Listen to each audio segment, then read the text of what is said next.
On mo. Ayan. Tapos patayin mo. Isa pa, on mo ulit.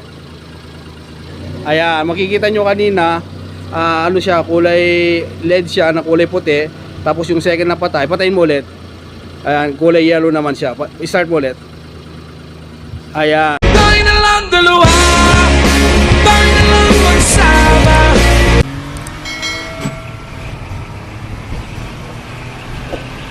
Talk. Good morning, good afternoon, good evening. Anong oras nyo ako napapanood? Sa mapagpalang araw sa ating lahat. And it's me, your car guy, 8 Gig Pep Talk. Ayan, available pa rin itong ano natin, Hyundai Ion 2016 model, gasoline engine, manual transmission. So, ayun, gaya ng pinangako ko sa inyo lahat, gagawa natin ng vlog, papakita natin kung paano tumakbo yung sasakyan na ito para mapakita natin na walang issue. So, ayun, hindi na natin patatagalin. Let's start.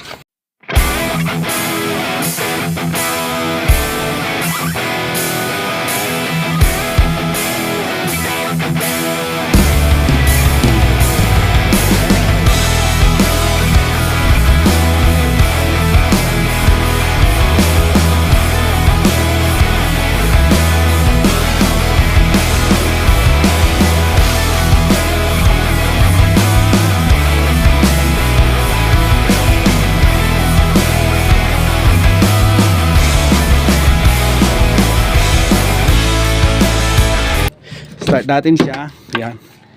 Mind you na ano to, cold start siya. Ibig sabihin hindi pa siya na-start. So, ito pa lang yung first start niya. So, let's start. Start natin. Ayan. So, ang ano niya, ang odometer niya is 116, 533. Ayan, umiilaw pa naman lahat. EPS, check engine, yung yung oil at saka yung battery. So, start natin. Ayan, one click, one start siya. So namatay na lahat. Tapos makikita nyo, katunayan na cold start siya. Ayan, so makikita nyo yung cool 1 bar pa lang siya. Then yung gasoline 3 bar. So tingnan natin sa labas. Ayan. Siyempre nga pala, kasama natin itong mga Lonely, I'm Mr. Lonely. Yan, ikaw. Shoutout ka. Saka si DJ, saka si Errol. Shoutout. Ano shoutout nyo? Wala. Oh, ikaw.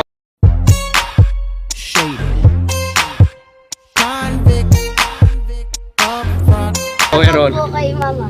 Yan, so ayun. Tingnan natin. Sila yung taga-hawak natin ngayon. So hawak mo muna. Yan, so buksan natin. Yan. So ito yung makina, pakita mo yung makina. Ayun yung makina niya, 1.1 engine. Tapos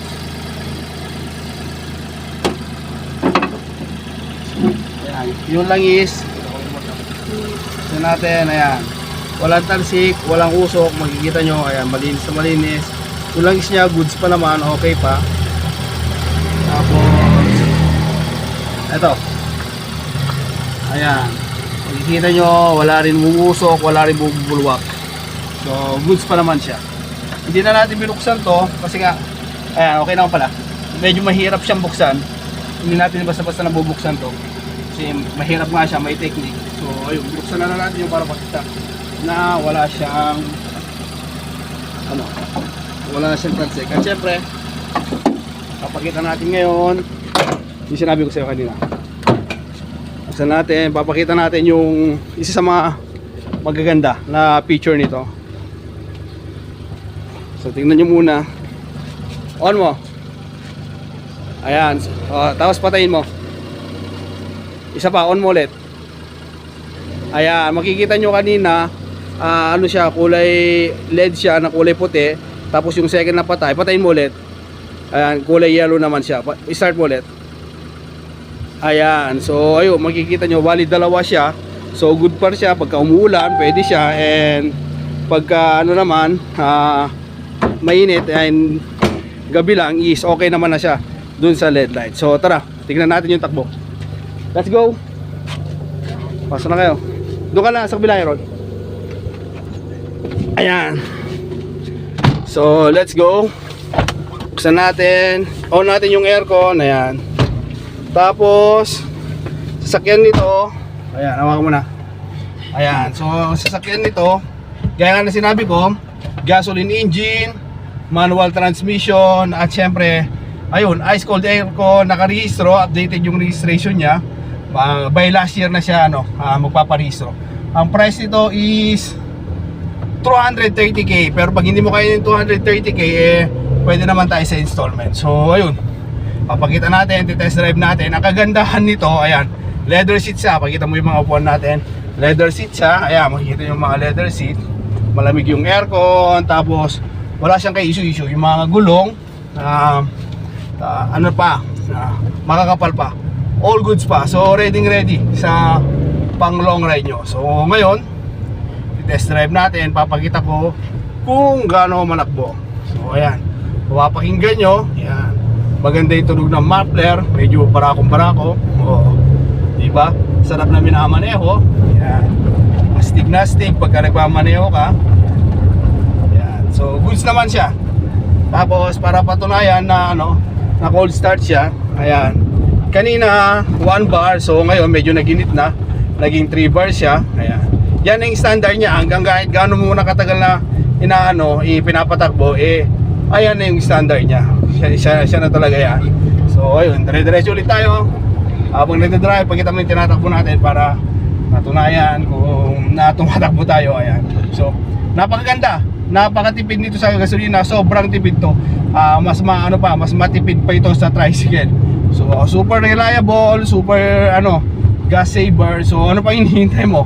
Swak na to sa mga pang daily rides mo. So mag daily rides, kung sa mga araw-araw na papasok sa eskwelahan. So eto na, tingnan natin kung ano yung magiging top speed natin. Ayan siya. Okay, number 3 na tayo. Medyo malakas yung sinag ng araw. Ayan, tutok mo ganyan lang. Ayan, pakita mo yung speed natin. Nakikita yung speed natin? Yun po. Number 4, ayan. And then 16, nasa 16 na tayo. And One more. number 5, ayan. Medyo pangit yung yung ayan, nagre-reflect, medyo malakas yung ilaw. Ayan, si DJ, try niya na humawak. Ayan yung tinatakbo niya. So goods na goods siya pang long rides. Makikita nyo naman wala nang problema. Actually kung merong overheat to, ngayon pa lang sana makikita nyo na yan. So ayun, okay naman siya. Actually kaya niya tumakbo hanggang ito na yung sasakyan, yung Daion na try ko, na pwede siyang tumakbo hanggang 100 km/h. So ayun, hindi lang natin makita, pero ayan. So ayun, siguro kung nanonood ka pa rin, baka naman gusto mong i-comment kung taga saan ka, nang sa gano'n naman malaman natin kung hanggang saan nakarating ang ating video. At syempre shoutout tayo sa lahat ng mga ng mga magigiting nating OFW dyan. Maraming salamat sa pagsusubaybay sa ating channel, sa panonood, lalong-laro na sa lahat ng party ng Saudi Arabia, sa Dubai, sa Qatar, sa lahat ng party na ngayon. Ganyan sinasabi ko, lahat ng party ng Saudi. Yun, maraming salamat po sa inyo.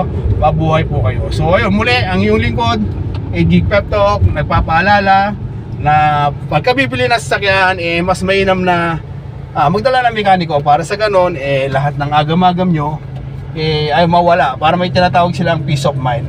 Kasi mas maganda pag kami mekaniko, at least makikita natin, malalaman natin na maayos, na walang tinatago itong sasakyan.